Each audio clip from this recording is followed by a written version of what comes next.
Okay, student, let us see what is there in this question. A particle of energy E is incident on a barrier and has a certain probability of quantum tunneling through the barrier. Assuming E remains constant, which combination of changes in the particle mass and barrier length will increase the probability of particle tunneling through the barrier? See, the students, those who don't know it, like quantum tunneling is a very interesting phenomenon. Let me explain you a bit. Like in 1905, Einstein explained the photoelectric effect with the of stopping potential. He said that there is this two like electrodes. One is anode and one is cathode. So let's say this is cathode, this is anode, negative here, like this, and radiation is falling on this, and electrons are going towards the negative plate. Now because there is this negative plate, these electrons are getting repelled, and during the transition itself, the electrons with the lesser kinetic energy will not be able to reach the anode. Before that itself, they will make a u-turn and they will go back to the plate again because they're getting repelled by the anode. And the potential at which all the electrons, even the electron with the highest kinetic energy, is getting turned, that potential was known as stopping potential, and the current was becoming zero in this case. Now, having said that, this is what happened in 1905, way back. But in 1925, quantum physics came into existence, quantum mechanics. So Schrodinger and everybody were working on this.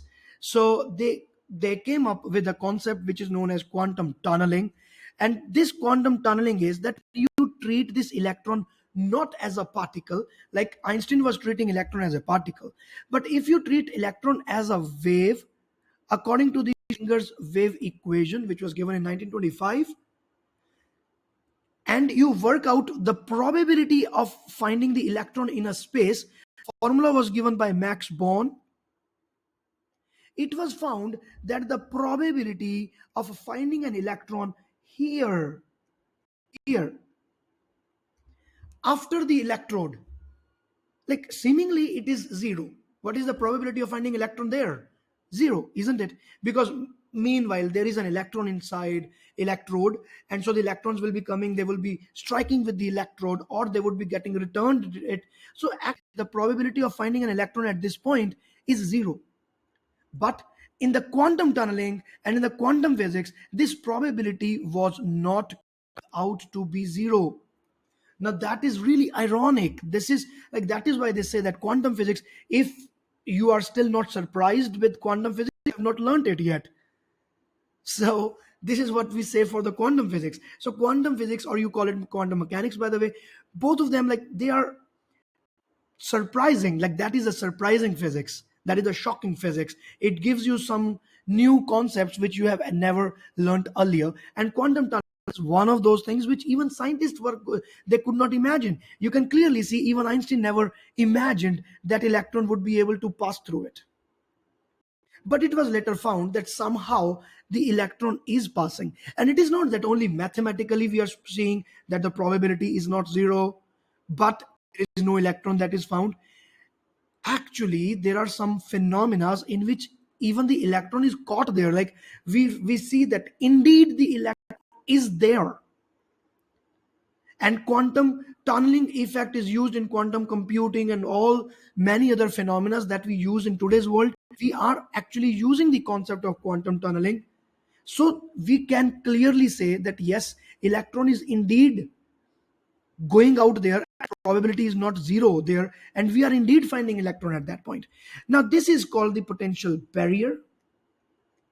So now the question is that should be the particle mass, that we are talking about electron here, and what should be the barrier length, so that there is a more probability that tunneling will take place. Okay, now first of all, in the first part of this video, I have explained you what is quantum tunneling.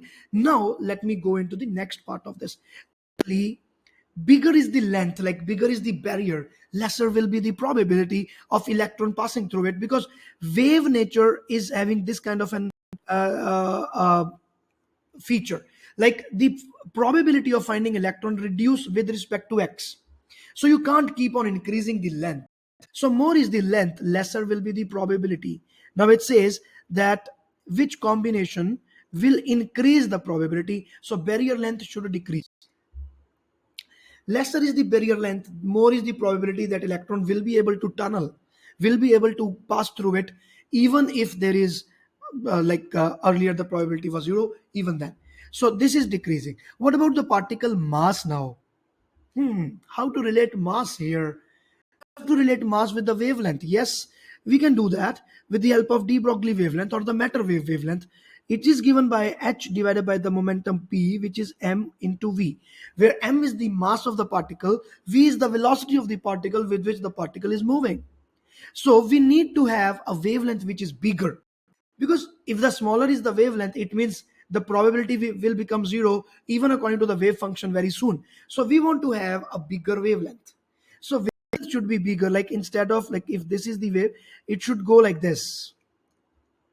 So the probability is not becoming zero up to that point, isn't it? So we want to create a bigger wavelength. Bigger wavelength means lesser mass.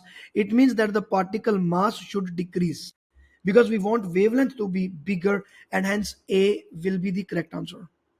Let's see if the explanation is correct. Well, this is how the thing is explained. This is what is quantum tunneling, and this is one of those phenomena which challenged the the concepts of physics at that time. It was like really mind baffling, and even today there are people, though they are not able to understand what is happening in quantum tunneling, no doubt about it. So quantum physics, if you are yet not surprised, you have not learned quantum physics. Okay, dear students, this is Professor Varun. Thanks for watching. All the best. Bye.